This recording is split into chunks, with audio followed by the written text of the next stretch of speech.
बेटा बुढ़े ये वाला बेटा है गांव की पंचायत में जहाँ बूढ़िया बोले राम राम सर और आम धारणा है कि जो कहीं नहीं कर सके वो राजनेता बने और एक विडम्बना आपे रहे कि राजनेता के बारे में आ धारणा बड़ी हुई है कि वो सब जाने कोई भी विषय राजनीति बोलो ने खड़ो कर दो बोल दे धूड़ में लटी सही बोल अलाउद्दीन खिलजी यदि कहीं हारा तो सिर्फ जादौर में हारा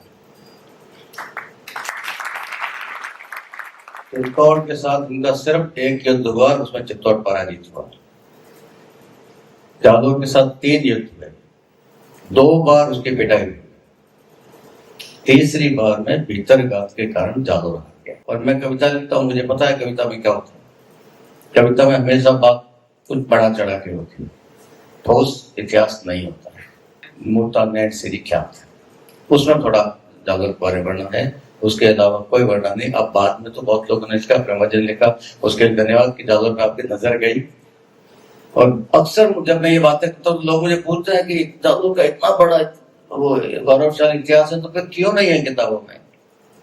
मैंने कभी मैं भी ये पूछ रहा क्यों नहीं है जादौर के साथ कहते हैं क्यों को राम राम साहब गौरव बोला है राम राम साहब बेटा बुढ़े ये वाला बेटा है गांव की पंचायत में जहाँ बूढ़िया बोले राम राम सर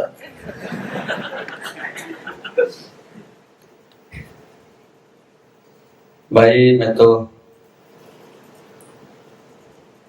बहुत फंस गया हूँ आज। प्रेमा जी इतिहास में बहुत जानकार है विद्वान है राजवीर जी भी बहुत विद्वान है सोनी जी तो विद्वान है जना IAS बढ़िया है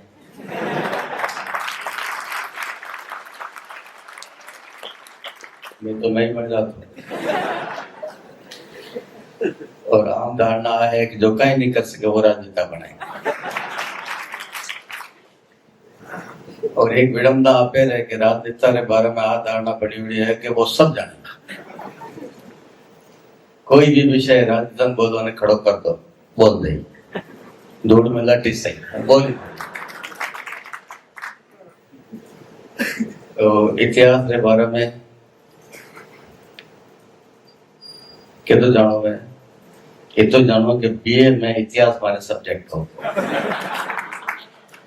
और BA भी प्राइवेट पास करी कॉलेज यूनिवर्सिटी नहीं देखी मैंने इन तो याद है मैंने कि ऑप्शन पूछा मैंने कौन सा इतिहास पढ़ना चाहते हो विश्व का या भारत का मैं क्यों बात करूं तो भारत में 3 ऑप्शन दिया है प्राचीन भारत मध्यकालीन भारत आधुनिक भारत मैं क्यों प्राचीन भारत और इतिहास तो सब मैंने RSS में रिटायर्ड तो वो तुम्हारा ही कोई आधुनिक भारत में इतिहास तुम्हारे हामिद बन रही हो तो हम भी ज्यादा मेहनत करने की जरूरत नहीं। मिडाइवल इंडिया जो है मध्यकालीन भारत का इतिहास गालमेल है को उठे ही है गड़बड़ है को उठे ही है तो वो पढ़ना जरूरी है कोशिश करी कितना पढ़ सके पढ़िए उतना तो परीक्षा पास करो तो जरूरी बनी आज तो मैं आया था राजवीर सिंह जी निमंत्रण हो कि भाई कर्नल टाट के बारे में बात है आज शनि रविवार है छुट्टियां थी बाकी सब जना जी मैं भी जा सकता जाओ कल 4 बजे फ्री हो गया तो शाम तक जाओ भूख जाओ पर इतिहास और कर्नल टाट के प्रति जो उत्सुकता विद्वान लोगों ने सुना कुछ मने मिलना इन वास्ते में आयो पहली बार माफी चाहूँ कि मैं थोड़ा मोड़ो आयो लेट आयो कि हमारे दिमाग में कंप्यूटर में फीड हो गया तो 11 बजे टाइम तो मैं आ रहा हूँ बैठो प्रदीप जी विदा जी फोन आयो कि 10 बजे टाइम है घरे में उठने तैयार हुए कि भागो तो थोड़े से 15-20 मिनट लेट आयो माफी चाहूँ और माफी आप दे दी है नहीं तो मैं दे दो ना पर जो प्रेमा जी रो जो भाषण में नहीं सुन सको वो भाषण नहीं सुनी जाए तो आवाज से ज्यादा मैंने मिल गई इतिहास रे बारे में कर्नाटक मैंने एक्चुअली था कि कर्नाटक को यहाँ जन इतिहास लिखियो से उन्हें बारे में बोलवा हकदार में है कोई ये तो जरूर है कि राजस्थान के प्रति उन्होंने खूब प्रेम हो और वो प्रेम उन्होंने लिखोड़ा एक आकर में प्रकट हो गए उन्होंने श्रद्धांजलि इतिहास कया लिखे इतिहास खुद कदे नहीं लिखे डायरी लिख सको आत्मकथा लिख सको आप इतिहास आप नहीं लिख सको आप इतिहास आपने किया बाद लिखी जो राजा महाराजा खुदरे कार्यकाल में खुदरे जीवता लिखवा दियो तो वो कि तो निष्पक्ष वेला कल्पना कर सको और वास्तव में तो इतिहास जो है वो विजेताओं का इतिहास है जो जीते वो इतिहास लिखा है और जीते वो इतिहास केड़ो लिखा वेला किन्ने पक्ष में लिखा वेला हारियोड़ा इतिहास कटे को नहीं मिले और हारियोड़ा इतिहास नहीं मिले इनो सब ज्यादा दर्द करने है तो मैंने जाड़ो बढ़ाना है महारावल कान्नड़ देव बहुत प्रतापी राजा थे बहुत लंबे समय तक राज किया उन्होंने अच्छे प्रशासक भी थे अच्छे जन हितैषी राजा थे पराक्रमी भी थे योद्धा थे सब कुछ था अलाउद्दीन खिलजी यदि कहीं हारा तो सिर्फ जादौर में हारा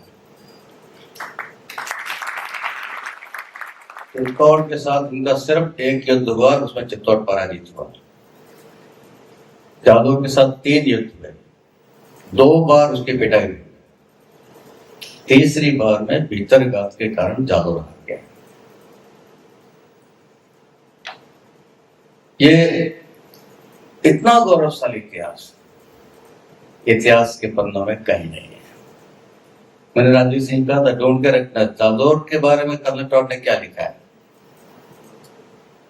तो ये मुझे इन्होंने कुछ लिख के तो दिया है लेकिन इसमें सिर्फ काम की बात एक अच्छी है कि हाँ सोनग्रा नाम के वहां राजपूत होते थे और उनकी सोनग्रा परिवार की एक बेटी की शादी उदयपुर हुई जिनकी कोख से महाराणा प्रताप पैदा हो गए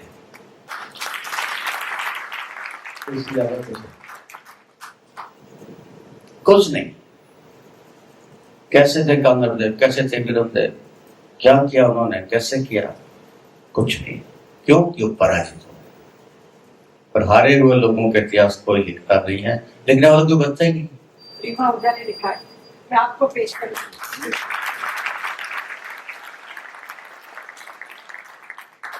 एकमात्र है जिन्होंने लिखा 2 व्यक्ति पुराने या तो हुए वो महाकवि पद्मनाभ वडनगर गुजरात के रहने वाले थे नागर ब्राह्मण थे वडनगर जहां नरेंद्र भाई मोदी पैदा हुए उस वडनगर के रहने वाले थे और नागर ब्राह्मण थे और उन्होंने भी उसके घटना के कोई 300 साल बाद शायद लिखा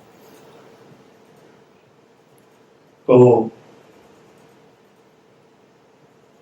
1300 समथिंग में युद्ध हुआ होगा और 1500 के बाद उन्होंने कुछ लिखा 1935 ऐसा कुछ उन्होंने लिखा है वो कान्नड़ देव प्रबंध वो भी काव्य है कविता में है और मैं कविता लिखता हूँ मुझे पता है कविता में क्या होता है कविता में हमेशा बात कुछ बढ़ा चढ़ा के होती है ठोस इतिहास नहीं होता है लेकिन फिर भी एक ऑथेंटिक चीज यदि कुछ उपलब्ध है हमारे पास तो वो है उसके बाद आता है जिसका अभी राजवीर से नाम लिया वो मोटा नेट से ख्यात उसमें थोड़ा जागरूक के बारे में वर्णन है उसके अलावा कोई वर्णन नहीं अब बाद में तो बहुत लोगों ने इसका प्रवचन लिखा उसके लिए धन्यवाद की जागरूक आपकी नजर गई और अक्सर जब मैं ये बातें करता हूँ तो लोग मुझे पूछते हैं कि जादू का इतना बड़ा वो गौरवशाली इतिहास है तो फिर क्यों नहीं है किताबों में मैंने कभी मैं भी ये पूछ रहा क्यों नहीं है जादू के साथ कहते हैं क्यों को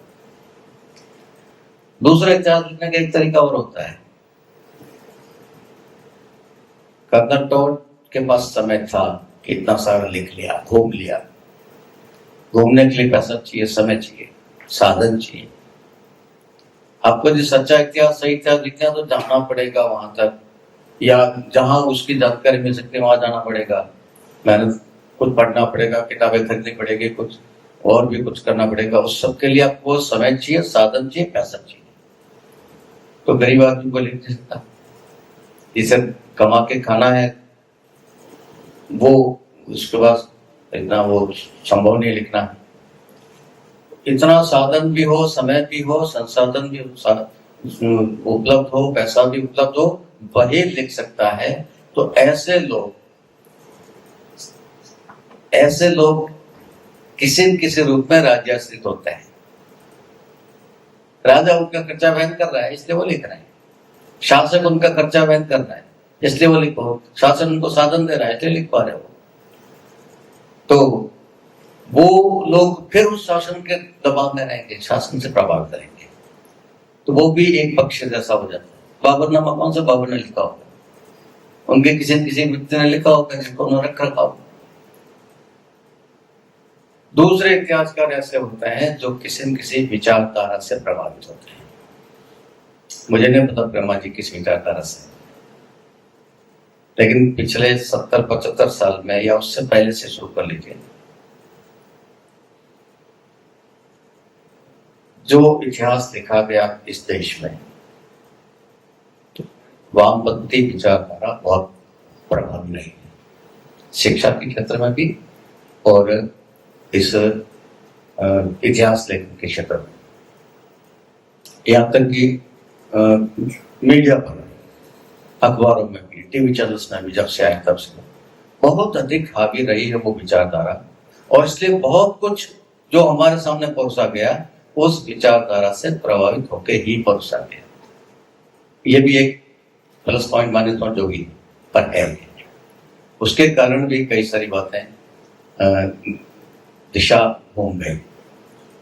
अभी जो रामलीला सुमन की बात कर रहे हैं, समाजवादी पार्टी का सांसद है, राणा सांगा के बारे में उसने एक लाइन पे नहीं पढ़ी होगी, लेकिन विरोध करना इसलिए करना है, वो उसके अपने विचार है, उसको अपने वोट बैंक को संतुष्ट करना है, बाबुर और लोधी के अनुयायी को, वंशजों को खुश करना है, तो सांगा के खिलाफ बोल दिया। इस तरह से भी इतिहास लिखा गया है,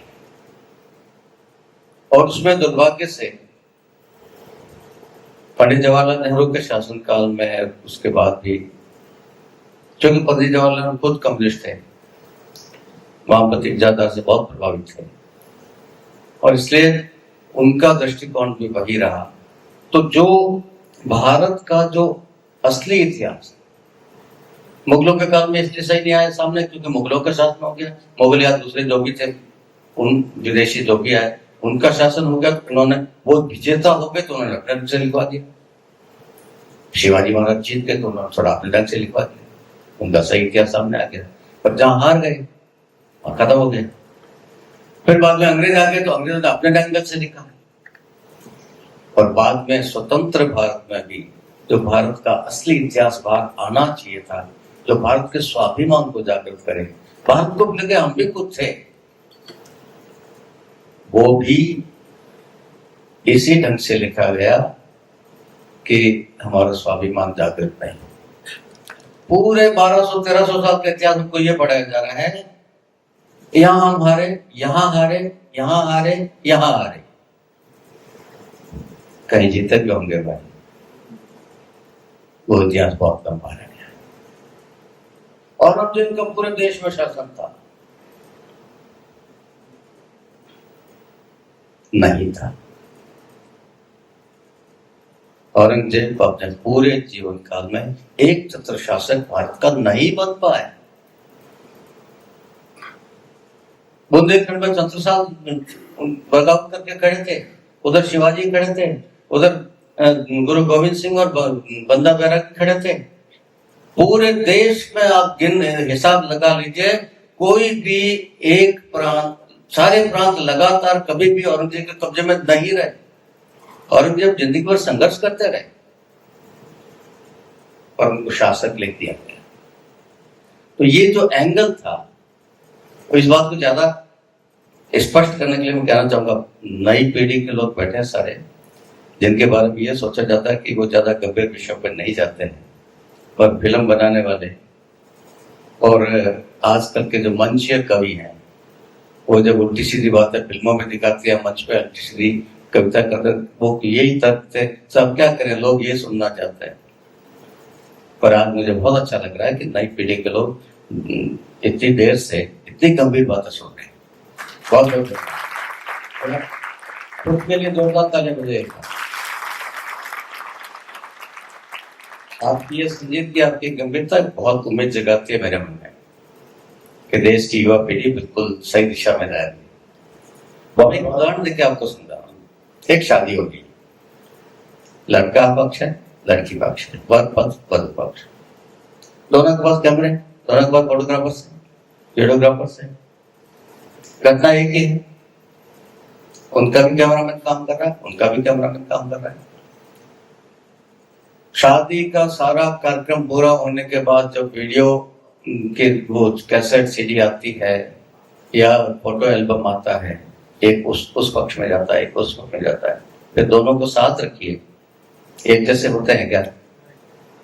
नहीं होते हैं। एक ही घटना का वर्णन हो रहा है, एक ही घटना का वर्णन, फिर भी अंतर होता है। जिसके हाथ में कैमरा है उसके सामने जो आया उसने दिखाया, लड़के वाले के दिखाने का एंगल अलग होगा, लड़की वाले का दिखाने का एंगल अलग होगा। यही इतिहास के साथ हुआ है। प्रेमा जी लिखेंगे तो अपने एंगल से लिखेंगे, जितेंद्र जी लिखेंगे तो अपने एंगल से लिखेंगे, मैं लिखूंगा तो अपने एंगल से। सही इतिहास तब सामने आ जाता है जब हम हमारे एंगल से बाहर निकल के बात करें, और सामान्यतया नहीं निकल पाते। ये इतिहास की विडंबना है। राजा सुहेल देव उस समय में हुए जब काफी कमजोर पड़ रहे थे हम लोग, और विदेशी आक्रामकता बहुत भारी पड़ने लगे थे। सुहेल देव से कहाँ हुए? बहराइच, काशी से भी आगे, कहां से अरब से चले हुए लोग वहां तक पहुंच गए, मतलब बीच में कितना कुछ हो गया था। उन्होंने मुकाबला किया, 21 राज्यों के राजाओं को, शासकों को इकट्ठा किया, एक सेना बनाई। 21 उस जमाने में 21 शासकों को इकट्ठा करना कि कितना ईगो क्लैश हुआ होगा। इकट्ठा करके उन्होंने मुकाबला किया और जीते। वो जीते, उनका कोई ढंग का स्मारक अभी तक बहराइच में नहीं है, और उनके हाथ से जो मारा गया वो सूफी संत के रूप में आज भी पूजा कर रहा है। आक्रामक था, आक्रमणकारी था, अत्याचारी था। मरने के 200 साल बाद तक वो सूफी संत नहीं, 200 साल तक, मरने के 200 साल बाद अचानक वो सूफी संत हो गया और पूजा किया। ये भी इतिहास की एक बड़ी विडंबना है। महाराणा प्रताप को लेकर पता नहीं क्या क्या लेके आ गया, जितना सत्ता उतना नहीं आया, जितना सत्ता उतना नहीं आया। घास की रोटी, ठीक है, हमारे श्रेष्ठतम कविता है, आदरणीय कन्हैयालाल सेठिया ने कविता लिख दी, अरे घास री रोटी इज्जत पर मिनौर देवा क्यों, पर हमने उस घटना को सही मान लिया। ये कविता की ताकत है, ठीक है, कविता की ताकत को नमन करता हूं कि एक कवि ने, एक सक्षम कवि ने किसी घटना को अपनी कविता में इतना प्रभावशाली ढंग से बांध दिया कि वो सच लगने लग गया। पर मेरा तार्किक मन कहता है, महाराणा प्रताप जब भी संघर्ष में होते थे, राजमहल में नहीं होते थे, तो उनका परिवार कभी उनके साथ नहीं होता था। परिवार किसी अपने सामंत, विश्वसनीय सामंत के घर पे सुरक्षित होता था। छोटे बच्चों को लेकर जंगल में थोड़ी घूमते, नहीं घूमते होंगे, लेकिन घास की रोटी। अब महाराणा प्रताप के लड़ते कौन थे? सारे ये भील, ग्रासिया, ये सारे गमेती, ये लोग उनके योद्धा थे, सैनिक थे। वो उनको अपना महाराणा मानते थे। जो लोग उनके लिए अपनी जान दे रहे हैं, जान देने को तैयार हैं, क्या वो अपने महाराणा को दूसरे की रोटी नहीं खिला सकते होंगे? कैसे संभव है कि महाराणा को घास की रोटी बना के खाना पड़े? संभव ही नहीं है। भीलों के, ग्रासियों के, गमेचे को होते हुए वो अपने शरीर का मांस काट के पका के परोस देंगे खाने के लिए, पर महाराणा को भूखा नहीं रहे। पर महाराणा भूखे घूम रहे थे। फिर मैं कविता की ताकत को नमन करता हूं, लेकिन ऐसी बातें कई बार चल पड़ती है। अब वो दुर्गादास जी के बारे में दोहा है, 8 पहर 64 घड़ी घुड़ले ऊपर बास। बहुत युद्ध किया दुर्गादास जी ने, जो संघर्ष किया, कोई उसका उदाहरण नहीं मिलता। लंबी उम्र तक, और मतलब 16-17 साल की उम्र से उन्होंने तलवार पकड़ ली होगी, और बहुत लंबी उम्र मिली उनको। और इतने लंबे समय तक युद्ध किया, तो ऐसा हो गया कि बस घोड़े से उतरते नहीं थे। 8 पहर 64 घड़ी घुड़ले ऊपर बास, सैलनी, सैलने पाला वाले की नौ, सैलनी सुसेक तो पाठी दुर्गादास। फोटो भी है, घोड़े पर बैठे हो दुर्गादास, हाथ में भाला है, नीचे आग चल रही है, आग में बाटे सिक रहे हैं, और उससे भाले की नोक से उस रोटी को उलट फेंक कर रहे।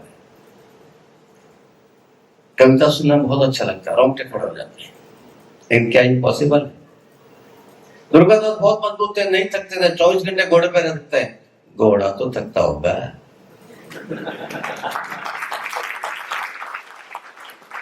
दुर्गादास घोड़े पे बैठे बैठे रोटी बाटी पका के खा लेते होंगे। घोड़ा कब चारा खाएगा, कब दाना खाएगा, उसको तो छुट्टी देते होंगे। सैकड़ों मील दौड़ाना घोड़े को, भूखा दौड़ेगा क्या?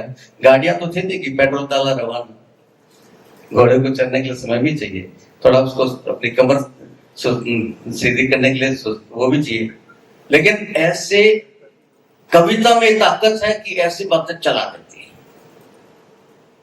और भारत तो कविताओं का देश है, या आयुर्वेद भी कविता में है, यहाँ पे अर्थशास्त्र भी कविता में है, यहाँ पे न्याय शास्त्र भी कविता में है, यहाँ पे जो भी विषय आप देखना चाहो, इतिहास भी, सब कुछ हमने कविता में लिखा है। और वो भी संस्कृत जैसे बहुत, जिसे आप लोग क्लिष्ट मानते हो, मैं नहीं मानता। मैं संस्कृत का भी विद्यार्थी हूँ, बीए में संस्कृत भी थी मेरे, क्लिष्ट नहीं है, लेकिन फिर भी क्लिष्ट लगती है। और कविता में उसका इतना सौंदर्य हो जाता है, कई बार उसका अर्थ का अनर्थ भी निकल जाता है। तो हमारा इतिहास भी कविताओं में है, उसको भी समझने में कई बार दिक्कत हो जाती है। और इतिहास, तारीख वाइज लिखने की हमारी परंपरा, आदत नहीं थी, कथाओं में चलते थे। जिस किसी ने अच्छा काम किया वो कथा चल पड़ी, लेकिन उसका कोई उदाहरण नहीं है। मेरे परिवार में सती हुई, कुछ 150 साल पहले हुई। मैंने कोशिश की ढूंढने की कि इनका इतिहास क्या है, तो वही हमारे कुल के जो बही बाट है उनको बुलाया, देख के निकाल पाई, तो उसने सिर्फ इतना ही बता पाया कि सती हुई थी, क्या नाम है पता नहीं, महिलाओं का नाम उसमें लिखा ही नहीं था, फलान जी की बहू, पति का नाम है, खुद का नाम नहीं है। और उसके आगे कब हुए, फलाने ठाकुर साहब की बार में, प्रताप सिंह की बार में। अब फिर ढूंढो प्रताप सिंह की कब हुए। तो इतिहास लिखने के हमारे जो परंपरा भी नहीं थी, तो थी वो भी बातचीत शैली ज्यादा थी, जबानी जमाकर ज्यादा था, लिखित कम था। लिखित था तो भी उसमें तथ्यात्मक रूप से सिलसिलेवार, तारीख वाइज वो सारा लिखने का हमारा अभ्यास नहीं था। इसलिए भी हमारा इतिहास कई बार गायब हो गया है, बहुत जगह गायब हो गया। उसका अपना एक वो अफसोस सबको, हमको रहेगा हमेशा। लेकिन फिर भी जो कुछ था, जैसा था, हमारा इतिहास ऐसा नहीं है जिसपे हमको लज्जित होना पड़े।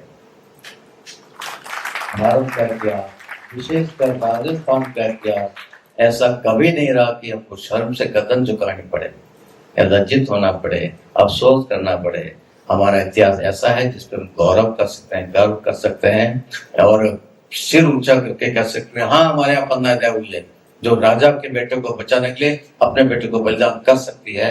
इतने ऐसे गौरवशाली पन्ने हमारे पास ही है और बाकी जगह नहीं मिलेंगे। और तो उस सारे गौरवशाली इतिहास को भी आगे अब उकेर के लाना चाहिए। राजवीर सिंह जैसे युवा लोग इस काम में लगे हैं तो बहुत उम्मीद जगा रहे हैं हम लोग। कोशिश में अच्छा होगा। और मैं ज्यादा समय नहीं लेते हुए आखिर में बात करता हूँ राजस्थानी की। मेरे जीवन का मिशन समझ लीजिए। मैं लगा हूँ उस काम में कि मान्यता जैसा कुछ हो जाए। और ये मेरा आखिरी कार्यकाल है। राजनेता रिटायर होता नहीं है, लेकिन मैं हो रहा हूँ। मैंने मेरे इस बार भगवान सिंह विराजे हैं, फॉर्म भरते समय घोषणा कर दी थी कि ये मेरा आखिरी चुनाव है, अगला चुनाव नहीं लड़ूंगा। और जो भी है तो एमएलए चुनाव नहीं लड़ूंगा।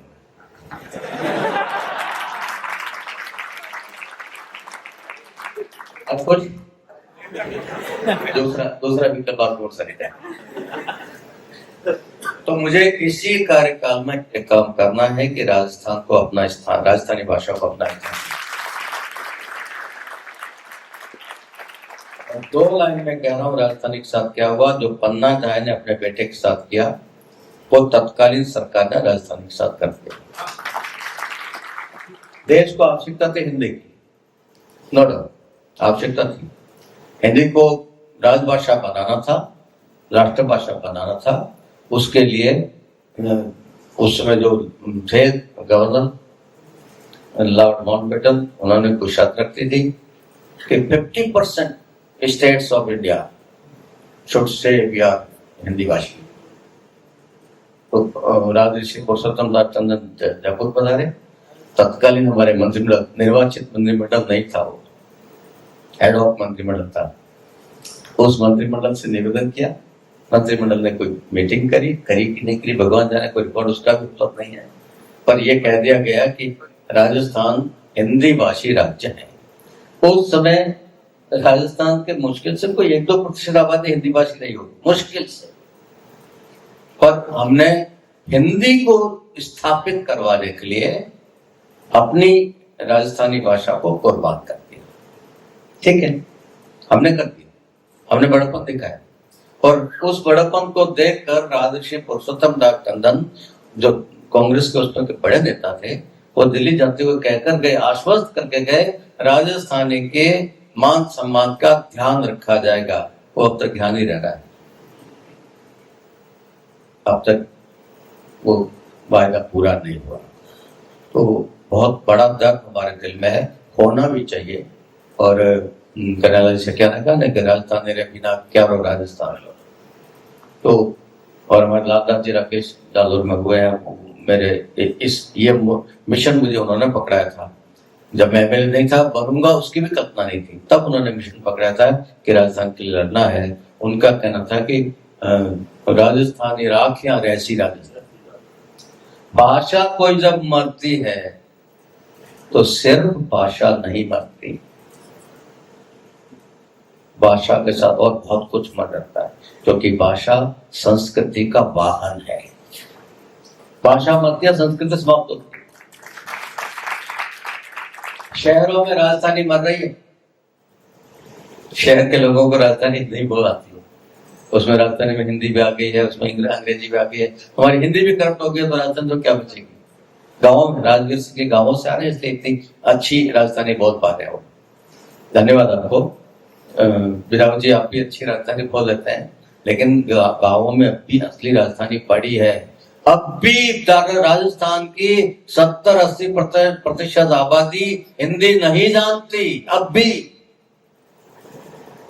वो राजधानी में बात करते हैं, वो राजधानी में अपनी अर्जी लिखना चाहते हैं, वो राजधानी में अपना निवेदन करना चाहते हैं। और ये अंग्रेजी पढ़े हुए IAS अफसर आते हैं, वो राजधानी नहीं जानते। सोनी जी जानते हैं, बहुत अच्छी जानते हैं। और सोनी जी भी राजस्थानी के इस युद्ध में मेरे साथ सिपाही जैसे काम कर रहे हैं।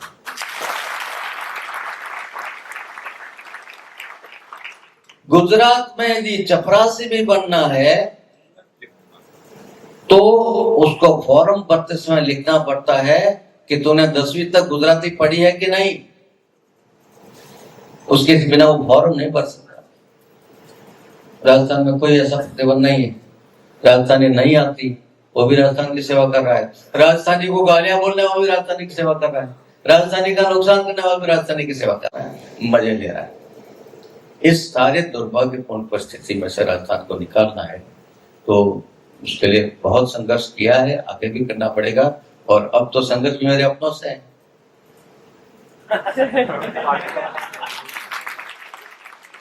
वो ज्यादा मुश्किल होता है, वो ज्यादा मुश्किल होता है, लेकिन कर रहा हूं मैं, और उम्मीद है कि कुछ कर लेंगे। बहुत कुछ आगे बढ़ गए हैं, लेकर पहुंच गए हैं।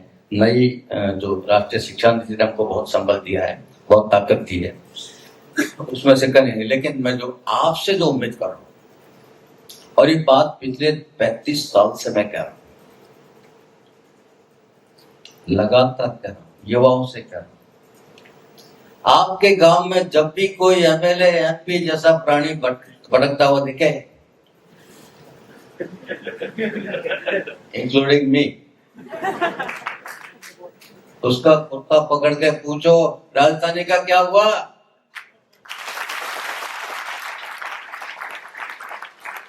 दुर्भाग्य से कोई नहीं पूछता। मेरे कलेजे में जो तीर लगे उसमें से एक बड़ा तीर यह है कि आज भी देश की जनता, प्रदेश की जनता राजधानी के बारे में बात ही नहीं कर रही। हम एक राजनेता के रूप में मैं कह रहा हूं, हम किस बात पे ध्यान देंगे? जिससे हमको वोट मिलता है। हैंडपंप खोलने से वोट मिलता है, स्कूल खोलने से वोट मिलता है, हॉस्पिटल खोलने से वोट मिलता है, सड़क बनाने से वोट मिलता है। हम वो चीज करते हैं। राजस्थानी के का काम नहीं करने से हमारा वोट यदि कटता हुआ दिखेगा, 1000 वोट भी खराब होता हुआ दिखेगा ना, तो हमको चिंता लग जाएगी, अरे भाई वो ऐसा तो कराओ यार, धमकी तो दो कम से कम, मत पॉइंट बिगाड़ना हो, धमकी तो दो, धमकी तो दो। एमएलए साहब जाके विधानसभा में बोल देना राजनीति के बाद, नहीं तो अगली बार घुसने नहीं देंगे गांव में। बोलो तो सही यार। हमको हम वो राजस्थानी में कहते नाक रखा चकड़ा हो, नाक सुनते, बैल के वो नाक में डालते हैं नाक, तो बैल को रोकना है तो वो खींचते तो नाक में चुपता तो रुक जाते हैं। तो मैं नाक घना काचा थोड़ा नाक बाढ़ो तो सही, लगाओ तो सही नाक, पूछो कि राजधानी का क्या हुआ। हर एमएलए, कोई पार्टी को, हर एमएलए से पूछो, हर एमपी से पूछो, जो भी आपके आसपास में राजनेता है उससे पूछिए, क्योंकि निर्णय उनके हाथ में, चाबी उनके पास, निर्णय उनको करना है।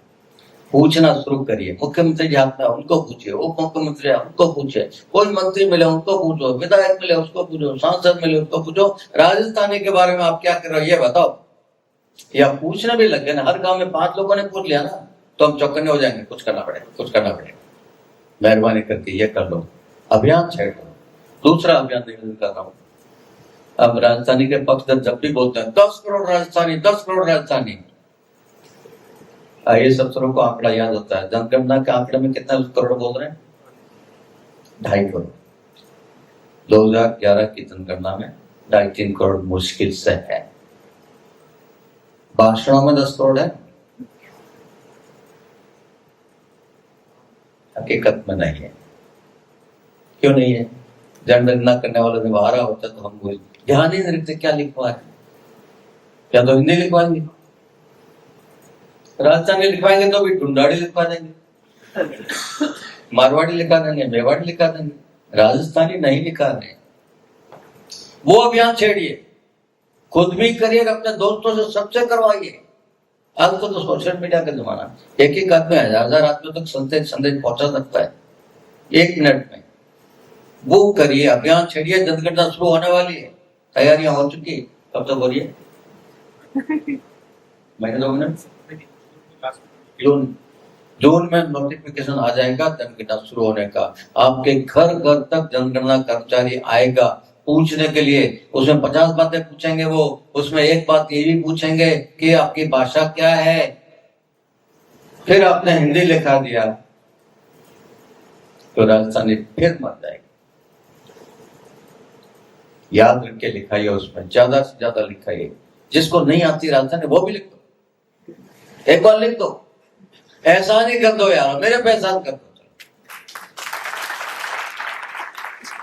राजस्थानी पे एहसान कर दो, पर लिखो और ज्यादा से ज्यादा लोगों से लिखो। लिख राजस्थानी, लिख राजस्थानी। वो आंकड़ा जो सरकारों के पास पहुंचेगा तो सरकार को चिंता लगेगी, अच्छा चलो क्या चिंता करनी पड़ेगी। क्या तो हम भाषण में कहते हैं मुख्यमंत्री जी 10 करोड़, राजस्थान की जनसंख्या 8 करोड़ है, 2 करोड़ हमारे प्रवासी बाहर है, मान लिया उनको ही मान लो, पूरी दुनिया में फैले, पूरी दुनिया में फैले। मैं दावे से कहता हूं कि दुनिया के किसी शहर में आप खड़े और आप पे आफत आ जाए और आप आंखों कर दीजिए, अरे कोई है रे मारवाड़ी, कोई का मिल जाएगा। है 10 करोड़ लोग हैं, वो राजधानी को चाहते भी हैं, घरों में उनका राजधानी चल रही है, बोल रहे हैं, सब कुछ है, आंकड़ों में नहीं आ रही है, आंकड़ों में आ रही है। बाकी सब कुछ है हमारे पास। हमारी भाषा बहुत समृद्ध है, बहुत पुरानी है, बहुत जबरदस्त साहित्य है हमारे पास, लंबा चौड़ा शब्दकोश है हमारे पास। सीताराम जी लाल इतना लंबा चौड़ा लिख गए, उसके बाद अब डिजिटलाइजेशन हो रहा है उसका। सीताराम जी लालस द्वारा लिखित राजस्थानी शब्दकोश को डिजिटलाइज कर रहे हैं, उस पे नेट पे डाल रहे हैं, आप नेट पे भी सर्च कर सकते हो। बहुत कुछ हो गया है, बहुत काम हुआ है, और लेकिन सिर्फ ये जो एक आवाज जो जनता में से उठनी चाहिए, वो चाहे जबानी उठे, चाहे उस लिखित में उठे, जनगणना के माध्यम से उठे, वो आवाज उठने में अब भी बहुत कमजोरी है। और इसलिए 165 पिछली सरकार में 165 विधायकों के दस्तखत वाले कागज माननीय अशोक गहलोत साहब को हमने पकड़ा दिए, फिर भी राजस्थान की मान्यता की बात नहीं करवा पाए हम। और सिर्फ इसलिए कि जनता में से वो बात नहीं आ रही है, वोट हमारा प्रभावित नहीं हो रहा है। उस वोट को प्रभावित करना शुरू करिए तो जरूर हमारा एक काम सफल हो जाएगा। वोट राजनेता को पूछना, जनगणना में राजधानी लिखवाना, ये 2 काम आपके जिम्मे है, आप लीजिए। बाकी काम हम मिलकर कर लेंगे, चिंता मत करिए। अब जो नहीं है, अब जो नहीं है, बहुत मजबूती से लड़ रहे हैं। और जो लोग मुझे जानते हैं उनको पता है कि जब हालांकि दुष्यंत तो कह गए, मैं बहुत कुछ सोचता रहता हूं पर कहता नहीं, बोलना भी है मना, सच बोलना तो दरकिनार। ये सब समझते हुए भी फिर भी मैं बोलता हूं, जो सही है वो बोलने की हिम्मत रखता हूं, उसका परिणाम भी भुगतता हूँ। तकलीफ भी होती होगी, सब कुछ होता होगा, डांट भी पड़ती होगी, सब है। उसके बाद भी जो बोलना चाहिए वो बोलता हूँ, जहां बोलना चाहिए वहां मैं निश्चित बोलता हूँ, उसमें कोई कमी नहीं रखूंगा मेरी तरफ से। पर आप सबसे मेरा निवेदन है, आज से ही अपना सोशल मीडिया का अभ्यास शुरू करिए। जनगणना में राजधानी लिखवाना है और जो राजनीति मिले उसको राजधानी, तो जो काम आपने कर दिए, बाकी लड़ाई मैं लड़ लूंगा और ईश्वर की कृपा से जीतेंगे, निश्चित जीतेंगे। राजस्थान का ईश्वर है, उसको अंधकार में होने से कोई नहीं रोक सकता। अब तक बहुत रोक लिया, अब नहीं रोक पाएंगे। अब राजस्थानी का रथ हाईवे पर चलने लगेगा, इसमें कोई कमी नहीं रहेगी। मैं आप सबके भरोसे भी और ऊपर वाले के भरोसे में कह रहा हूँ कि निश्चित हम जीतेंगे, निश्चित जीतेंगे। बोले भारत माता की जय जय राजस्थान, जय जय राजस्थानी, जय जय राजस्थानी। सर आवाज 2-3 पंक्ति को आवाज राजस्थान में बोल कविता ऐसा में गजल या कविता कविता। चलिए गीत ज्यादा लंबा तो नहीं होगा, 12 बज गई, चलेगा दी भाई साहब। राजस्थानी में कहावत है कि बाढ़ खेत ने खावे, पढ़िए शुरू करो। ए बाढ़ भरोसे मत भूले, बाढ़ को चुनौती, ए बाढ़ भरोसे मत भूले, खेता ने खावण नी दूला। मैं उबो हूं, मैं हम सब आपके बलबुद्धि पे बोल। मैं उबो हूँ आ तेवड़ने, तेवड़ने मतलब समझ में आता है? अरे तय करके, मैं उबो हूँ आ तेवड़ने, अंधारो आवड़नी दूला। मैं बारिश हूँ उण रुतबे रो, जो माथा मोल कमायो हो। लोहीरी बढ़ती बूंदा सु माटी रो कर्ज चुकायो हो। माथो जावे तो जाय भला, माथो जावे तो जाय भला, मर्यादा जावण नी दूला।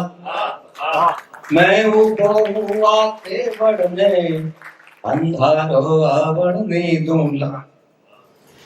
मैं सावण और फागण रे मिस नित नित की तड़ला गाया है। गालिया भी अपन तो गीता में गा।